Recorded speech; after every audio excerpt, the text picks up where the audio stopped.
The carrot and the spinach can actually nourish and repair the weak cells, the sick cells, and revert them back to healthy cells. That's the power in these foods. I have an apple, a good old apple. They say apple day keep a doctor away. That's right. Just for heart health, for instance, an apple can keep your blood vessels, your arteries very flexible, make more resilient. So apples is wonderful. This one, a grapefruit. Grapefruit has natural salicylic acid. Natural salicylic acid in there. Now I know people take aspirin because aspirin has what? Salicylic acid. But that has its problems. But a grapefruit, you can never overeat a grapefruit. Natural salicylic acid. And I brought a broccoli. Wonderful vegetable. There's a study done with 67,000 women who consume broccoli over a period of time. They found that broccoli can reduce ovarian cancer by 40%.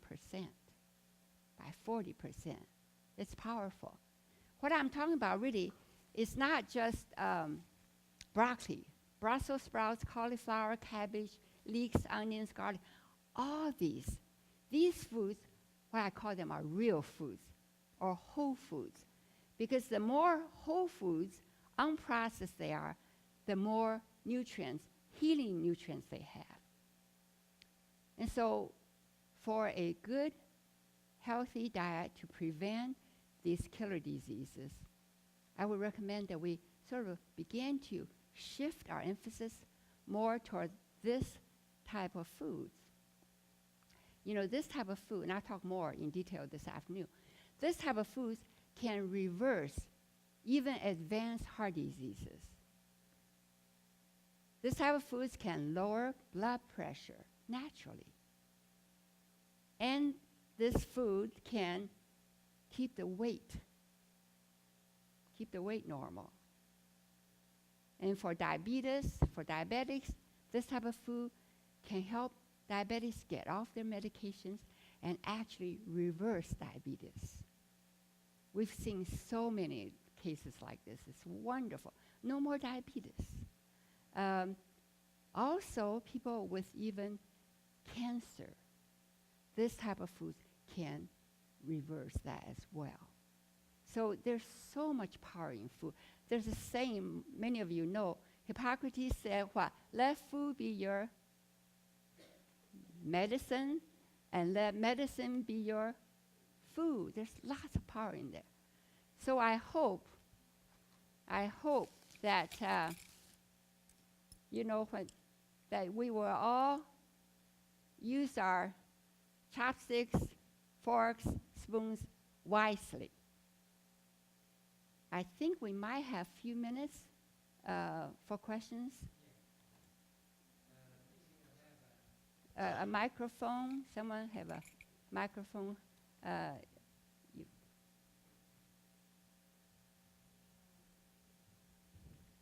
Okay, you can take this question go ahead. first. You were saying that the new product will increase the risk of high To turn on, yeah. activity. What can we replace the dairy product instead? Very good question. Do you need calcium? Yes. Yeah. Say it one more time. Yeah, what can we replace as dairy product? Because dairy product is killing.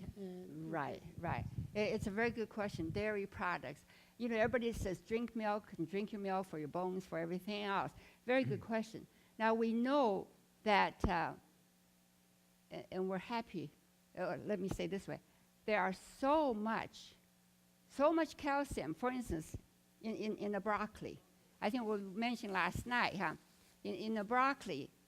And all vegetables, you can take it out from me, has adequate calcium, which is more absorbable than the calcium in dairy. Because the calcium in milk, actually, the body does not handle as well. So the absorption, you would say, comparing the, Well, let's say each cup of milk, cow's milk, has 300 milligrams of calcium. But each cup of the green leafy vegetable also has 300 milligrams of calcium. But the calcium in the leafy vegetables, we can absorb 80% or more or better, because in the vegetables there's also magnesium as a cofactor for the absorption of the calcium. Whereas in the milk, cow's milk, particularly today we have homogenized milk and pasteurized milk, much of the calcium already in the form of inorganic form. So most people can only absorb about 20%. yeah, cannot absorb it. One question here. You talked about processed foods. What about the garden vegetables, you know, like the frozen meals? Actually, that's a good question. The frozen meals are fine. So they're good. They're just as good as fresh. They are convenient. Yes. One question. Could somebody be a runner? Is there for me? another? Would you? Okay. Would you? Okay. Back there. Good exercise. In giving up milk, Like what? there are many soy products, but they are processed. Is soy milk? It must be better for you than milk, but does it still come under the idea of a processed food? Yes, some of the soy milks have been also highly processed. So you need to look into the soy milk that is least processed. And for example, if you go to Chinatown, the soy milk is simply just grinding the soy and Boil. get a juice. And some of them, of course, put in sugar. If you get the one with no sugar, it's very, very leastly processed. One question here. Yeah, I just wanted to clarify. I think she meant frozen vegetable as opposed to frozen meals. Oh, okay. Yeah, That's what I'm you said, sorry. yeah. You mean frozen entree? Yeah, a frozen entree, Yes. like the garden burger. Yeah. Yes. Burger. Yes. Good question.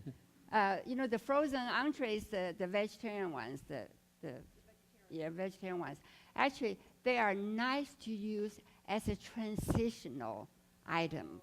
So people, you know, all of a sudden when you're off animal products, you miss that. So it's a nice transitional dish. Thank you for clarifying. All right. Pastor Ira, there's a question there. Yes, I'm obviously a candidate for all of what you've been talking about up there. And being a baby boomer, being brought up on meats and chicken and fish and everything like that, these are foods that I love to have. I do watch pretty much eating the red meats. I like to have fish and chicken, but apparently I need to cut that out too. How do you wean yourself off of this and still enjoy eating? You know, it's, I think that's a very good question. Now, when people talk about plant-based food, plant-based diet, or vegan diet, some people call it, but if it's not prepared in such a way delicious, it's really very, very hard for people to eat it.